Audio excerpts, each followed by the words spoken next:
What is going on, everyone? Today I'm going to be giving you a full non-spoiler review for Indiana Jones and the Dial of Destiny.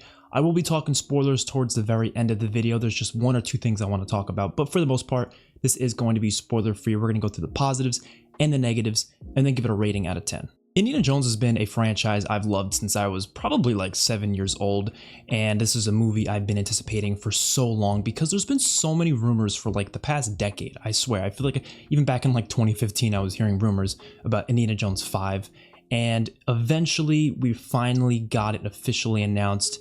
And then of course pandemic happened, so it got delayed quite a few years, and now it's finally here. And I gotta say, it's one of those movies where it was more exciting before the trailers for some reason. Even though the trailers looked fine, I don't know why, but once they came out, my excitement kind of dipped a little bit. It was still there, but it wasn't nearly as high as it was previously before we had all the trailers. Regardless, it's here now. Was it good? Did it live up to the hype? Let's talk about it. So for the positives, the first thing I want to say is this movie does very well maintain the Indiana Jones feel. I think all 5 of the films have maintained that feel. None of them feel too far-fetched, too outside of the realm of what Indiana Jones should be. And even though this one's directed by someone completely different, of course we had Steven Spielberg for the first 4 movies, and this one of course is James Mangold, I still think it maintained that Indiana Jones feel. In pretty much most of the ways. I think there's a couple of aspects they kind of missed out on, but for the most part, it does maintain that feel, that adventure feel that these movies always had. And I think a big part of that was John Williams' music. He did come back to compose this, and I'm very thankful for that because there's a lot of solid soundtracks to this. I can't really say there's that many great new ones. A lot of the best moments were just remixing the original Indiana Jones theme. They reused some music from different, movies as well. There was a couple motifs from like even Temple of Doom they threw in there, and it was just nice to hear. I think it definitely maintained that feel, and the music was a big part of that. The 1969 setting was really cool to have for this movie because it's just very different for Harrison Ford's Indiana Jones, and of course we had the original ones took place before World War II in the 30s, and then of course we had 4 being like within the 50s during the Cold War, and this one is still during the Cold War, but much later on during like the moon landing and the start of like the civil rights movements. And I think that was really interesting for this movie. They don't touch on it too much. Like, for example, I would say Kingdom of the Crystal Skull touches on Cold War aspects a bit more. This movie, surprisingly, is more about World War II than anything. And not because, it obviously doesn't take place in World War II, but the main villain is a Nazi from World War II, and a lot of what's being talked about in this movie has to do with things during World War II. It's not even about the Cold War itself. So even though it takes place in the 60s, it only really utilizes some of those historical events in a couple different scenes, but for the most part, it's not really about that. I think one of the most interesting aspects of it being in the 60s, though, is that no one really cares about archaeology anymore. And I think Harrison Ford himself said this is one of the reasons he wanted to do this movie, is because he thought it would be interesting to explore an Indiana Jones character who is now in a world where people don't really care about his profession anymore. They might have somewhat cared back in the 30s, maybe not even that much, but they might have. But once you got to people, going on the moon and stuff, they only care about the future. They care what's next, where are we going to explore next? And he obviously has a profession that's involved with exploring the past. And the specific artifact that they focus on in this movie, of course, being the dial, which is, in the title of the movie, it does have to do with time. I'm not going to go too specific with what it does, but I do think it fits his character perfectly, and it fits the mindset he's at in the start of this movie. Harrison Ford as Han Solo. I wrote that in my notes too. Harrison Ford as Indiana Jones is as wonderful as ever, even after all this time. He's been doing this for over 40 years now at this point, right? About 40 years? About 40 years. And he's just doing a fantastic job to this day. And even though he's, of course, 80 years old, he's still able to do a lot of cool scenes. I'm sure a lot of the stunts he did in this movie, it was probably a stuntman doing it, of course, but it never really looks weird. At least in my opinion, there's never a moment where I feel like, yeah, he definitely looks like he doesn't really care about what he's doing. The flashback scenes were honestly some of my favorite parts of the movie. I was most excited for those because, of course, it had, Harrison Ford de-aged, and I was really curious to see how that was going to look in the movie. And although the de-aging looked a little weird in some scenes, I think it was good enough. I see some people complaining about it. it's good enough. They could have recasted for those scenes. They could have found someone who just kind of looked like him, sure. But I think it worked for the most part. It was just a couple different flashback scenes, but the scenes really did feel like they could have come straight out of like the Last Crusade film. That's how similar it was to that in terms of how it felt. And I think it was some of the most exciting parts of the movie. Phoebe Waller-Bridge as Helena Shaw, I think was a decent character. I'm not going to say she's an absolutely amazing part of this movie, because there were some moments where I was like, okay, she needs to do something a little bit more interesting, because a lot of her motivations do kind of feel repetitive for the first big chunk of this movie. Like I would say most of this movie, her motivations just kind of feel generic and repetitive. But at a certain point, you start to understand her a little bit more, and she starts to be a little bit more likable. And Mads Mikkelsen's villain, I will say he's not that interesting of a villain whatsoever. He's a very generic character. He's basically just a Nazi. That's it. There's really not much more to him. But before I decided to give that as criticism, I realized that is consistent with every single Indiana Jones movie. And I know you can still criticize it just because it's consistent with the other ones doesn't mean you can't criticize it.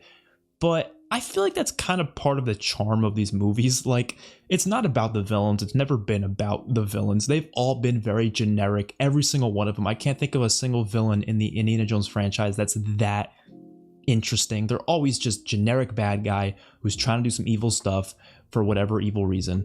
That's pretty much the gist of it, and I think it worked. I liked the performance from Mads Mikkelsen, so I'm not going to say this is a negative, but I could understand why someone might throw it in the negative. And the last thing I want to say for the positives is that the ending is satisfying for me personally, but there is a lot of weird moments, like really, really weird, really crazy, really insane, and it almost might have gone too far in some places. And I feel like for a lot of people, it's gonna be that. I've read a couple reviews. It seems like people are kind of in agreement where it goes too far for the Indiana Jones franchise. But I was okay with it. I honestly was, because this is the last Indiana Jones movie. At least it seems like it's gonna be the last one. I don't think they're gonna do another one. If they do, would it be with someone like, I don't know, maybe Phoebe Waller-Bridge's Helena would take over? I don't know. But regardless, it's kind of like, you know, being advertised as the final film. So I was okay with them getting a bit crazy, because it's like, okay, well, it's the last one. Let's go out in a bang and do some crazy shit. And they do really do some crazy shit. Like, so that's stuff that surprised me, I'll be honest. It surprised me to the point where I was like, this is actually kind of fun though. Like, you know what I mean? Like, I enjoyed how crazy it got. I'm not against them going crazy, but I could see why someone might have a problem with it just because it's so out of line for this franchise. I know we've seen crazy stuff before, but this is like another level of crazy. Now, getting into the negatives, I would say one of my biggest negatives is that the movie really does not have nearly as many special or just exciting moments as the other movies do. There are so many scenes from all four of the prior Indiana Jones movies, including Kingdom of the Crystal Skull, where I could talk about really any of those scenes in those movies. Like, there's so many iconic, amazing, just insanely exciting scenes that are just full of action, full of intensity. This movie does not really have that. There's a couple of vehicle chases, there's a couple of action scenes, but none of them are exciting. None of them blow my mind. There was like one or two, but for the most part, they never really got me like on the edge of my seat like I was when I was a kid first watching these movies. And of course, I'm not expecting it to give me the exact same feelings I had when I was a kid, but at the end of the day, I've seen plenty of movies over the past couple of years where movies have gotten me, you know, in that same giddy feeling on the edge of my seat. I'm watching Game of Thrones the past couple months. That's been putting me on the edge of my seat every damn episode. So just because I'm not a kid anymore does not mean an Indiana Jones movie can't do that as well. I just don't think this movie did that at all. And it's not because of the stakes or anything like that. The stakes are very high.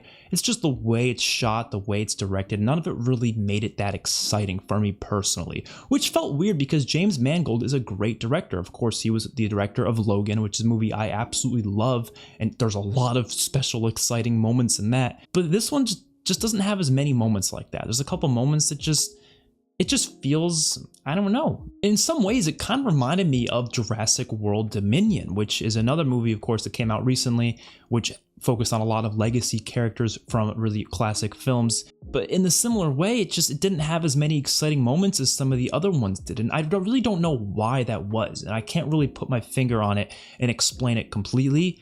But I do think that takes away from my enjoyment of the movie quite a bit. Another big thing, and this is probably one of the biggest things, is it does not do enough with Indiana Jones as a character. Of course, he's in the movie for pretty much the whole film. There's not many scenes without him. But in terms of his character, they don't explore his character that much. We don't get to really have that many moments where he changes as a person, or we really get to see how he's doing. Sure, there's a couple scenes where, he's talking to different characters, mostly Helena more than anyone. And there's a couple of really great scenes there as well. There's one particular that I think was amazing, and it was a scene on a boat. If you know what scene I'm talking about, if you've seen the movie, of course, you probably know what I'm talking about. It was a great scene, but they don't do enough. And to the point where I don't really think this movie warrants its existence, which I think is really important, because a lot of people were debating that before this movie came out, saying, what's the point of this movie? Why even bother? They say the movie ended with a third one. What's even the point of doing more, right? I think the fourth one, although I know there's a lot of problems with it, I do think it warranted its existence. It made sense why it was there, and it had a lot of elements that I think worked.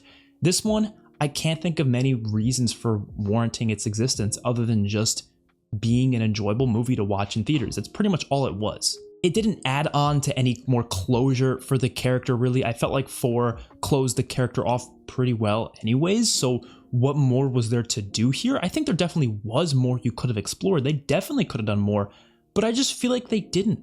They kind of just backtrack with this character in some places and then just kind of make him make up for those backtracking. It's just, I don't know. A lot of what they did with this character, although, like I said, I loved Harrison Ford in the role, and I think it definitely has that Indiana Jones feel, it just doesn't do much with the character. I really don't know what this movie's purpose was, other than, of course, just entertaining me. So, in that way, of course, in that sense, I understand the movie's purpose, but in terms of the story and being a part of the franchise, it didn't really do enough for me. The locations were definitely not nearly as exciting as they were in some of the other Indiana Jones movies as well. I know I keep comparing them to the other films, but of course that makes sense to do. They have, a couple different places that were somewhat cool, but it was mostly just, urban areas. They don't really get to see many like booby trap type places. There's like maybe one scene with places that has booby traps, and I feel like it's such an iconic Indiana Jones thing, and they don't really explore it enough, and I felt like you're missing out on a lot there. Like that is Indiana Jones to me, which is why when I said before, it mostly had the Indiana Jones feel, but the one thing it felt like it was missing was those like booby trap locations. There's one scene on the ocean though that I really loved. It's the whole scene on the ocean I thought were really, really cool. There's scenes in New York City that were fun. Like I said, the flashbacks were solid, but for the most part, not as many exciting locations. And the last negative I want to point out is not really a big thing, to be honest, but it's just a weird thing for me, and it's the character of Teddy. So this is the child character. He was marketed in some of the trailers, and I never really thought he was going to have a big part in the movie, but he actually kind of is in it quite a bit. The reason I'm putting him in the negative is because there's really nothing particularly interesting about this kid, and I could tell they were trying to go for like a Short Round thing, of course having another kid sidekick to Indiana Jones, but Short Round had this whole personality to him, this whole flair to him. He was all like, fun and stuff, but this kid, he just doesn't really do much, to be honest. He just kind of feels like he's there because of convenience for the other characters. There's certain moments where they need another character there to do something, and Teddy's the one to do it. They really could have replaced him with anyone. I'm not even joking. They could have replaced him with anyone on the entire planet, and it would have worked just fine. The character does not have anything that specific about him that makes him stand out. You learn like 1 or 2 things about him in terms of his relation to Helena, and that's pretty much it. So they could have kept the character for sure, but they could have at least done something more interesting with him. The movie's 2.5 hours. You definitely could have found something interesting for the kid to do. There was like one cool scene with him, but I mean, that's pretty much it. So for now, I'm going to give this movie a rating of a 7.5 out of 10. This is definitely one of those movies where I think it has potential to change for me, because when I walked out of the theater, I really didn't know what to think of it. Like, I had a lot of different thoughts, and I really could have given this a multitude of different ratings, but I landed with this. It could definitely change over time. Check my letterbox frequently if you are curious to see if I'm going to change it over time. Maybe if I watch it again, I don't know. But for now, I think a 7.5 is probably the best score I can give it. So yeah, let's talk about spoilers now. There's just 1 or 2 things I want to mention. First of all, Marion returning. I think that was the only like big thing that's kind of a spoiler that's worth mentioning. I really was happy to see her here. It was spoiled for me, unfortunately. I saw it on Twitter before the movie even came out, but that's just Twitter for you. It was a pretty prominent like news channel as well that covered it, which I think was ridiculous, but whatever. She was nice to see. They had a nice callback there. I really thought that was just a touching scene, and I honestly almost made me tear up, if I'm gonna be honest. It's a great scene. And the last thing I wanted to mention was the time travel stuff, because that's something I did not want to say, because I do think that was quite shocking.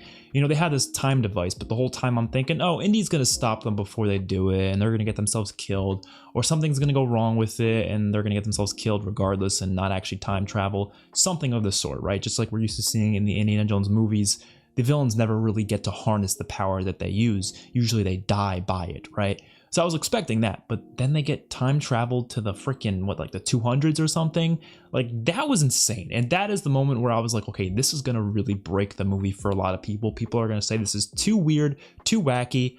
I didn't really have a problem with it, though. This is Indiana Jones. We've seen crazy things before. I know this is the craziest we've seen it.